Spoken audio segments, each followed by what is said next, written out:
Going to propose that instead of foreign aid being given to nations that hate us, that we allocate some of those funds to county aids for the modernization of government records. It is vitally important that all citizens have instant access to public records. They may be afraid I will expose this corrupt system. I am not the whipping dog I felt like in those dark days. I will follow up with full disclosure of those records. My apology. This happened 7 years ago, and I did not know this would be a major issue.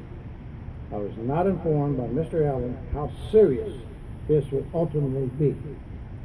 He treated this with no more regard than swatting at a fly.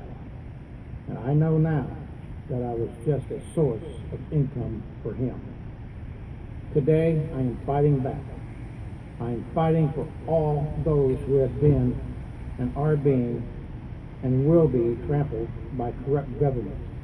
I want to do my part to restore justice for all America and all Americans. I have emotionally put these dark days behind me as much as possible and continue to move forward. But I will not forget these dark days. Experiences because I feel a calling to help others who, like me at the time, somewhat clueless and void of the quality mentoring I needed at the time. So what makes me qualified for this office? My dire experience qualifies me to serve underserved voters in my area. If permitted, I will continue to do so.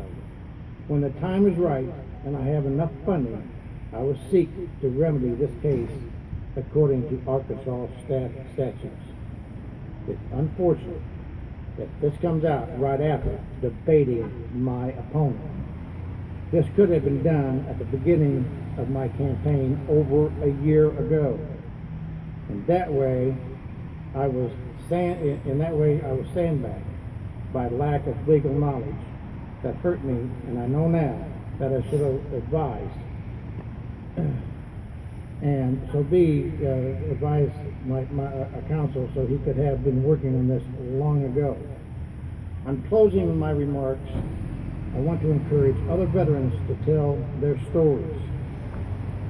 Do you know a veteran who has been silently carrying their stories and deep down, you know, is affecting their lives?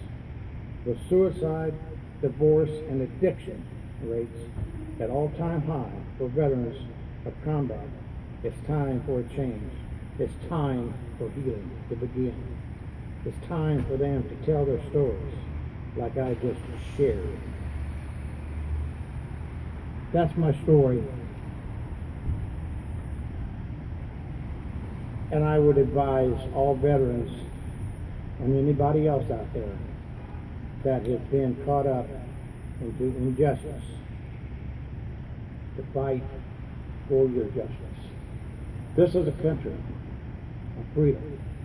All veterans sign that blank check to fight for our freedom. That's what I did for 20 years. I also fought the VA for 23 plus years to get what's coming to me because I had an accident on active duty, and for 23 plus years they told me it never happened. I was a homeless veteran for 2 years.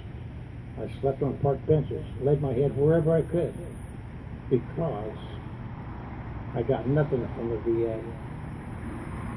There are veterans out there that are living on the streets today. That shouldn't happen. The VA has told everyone that they will take care of all veterans. That doesn't happen. Veterans go to the VA today to register to see a VA doctor, as they should. They are told they do not qualify, and I quote, "You were not a combat veteran," and I quote, "You make too much money." They tell you if you make $1,400 or more a month, you do not qualify to be taken care of at the VA. That's not the way it's supposed to be. All veterans that serve this nation for our freedom deserve to be treated equally and have their benefits given to them. This is what I'll fight for. This is my issue. The VA is broken. Veterans are still sitting back today on a backlog that they say has gotten better, which it has not, waiting for their benefits. My opponent says that he fights the VA to get the things done. I don't see it happen. He did say America's sitting on their hands. Well, Congress is sitting on their hands. So get off your hands and do your job. That's what we hire you for. Everybody calls them our leaders. Yes, we have to lead. But if you think about it, they are our employees. We elect them, we hire them to do the job for us. And that's what I plan on doing. So I ask for your vote on November 8th. Put me into Congress. I will fight for every single constituent in the 3rd District across Arkansas and across this nation. I'm a veterans advocate, not just in the 3rd District, not just in Arkansas, but across this nation. You can go onto my website at www.isaacsonford.com and you look at what veterans have said, what I've done for them from other states, just by a phone call, working on my laptop alone at no cost. So, as I say, I'm asking for your vote. Put me there, and I will fight for every one of you. And that includes everyone that's standing here today. I will not give up. Put me into office.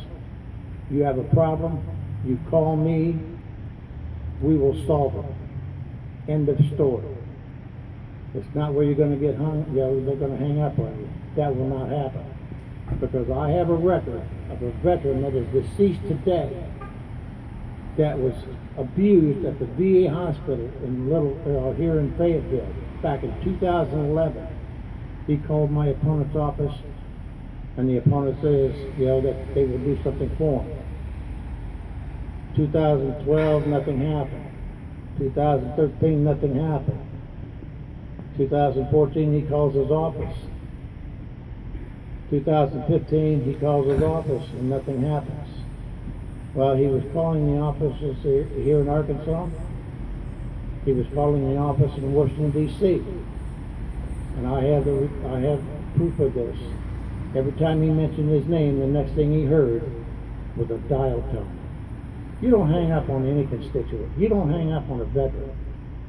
It's your job that we're hired for to work for you and get through what your problems are. That's what Congress is supposed to do.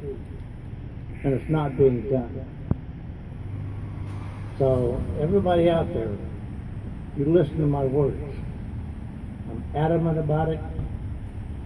I'm not just talking just to get elected, because they say you talk the talk, you better walk the walk.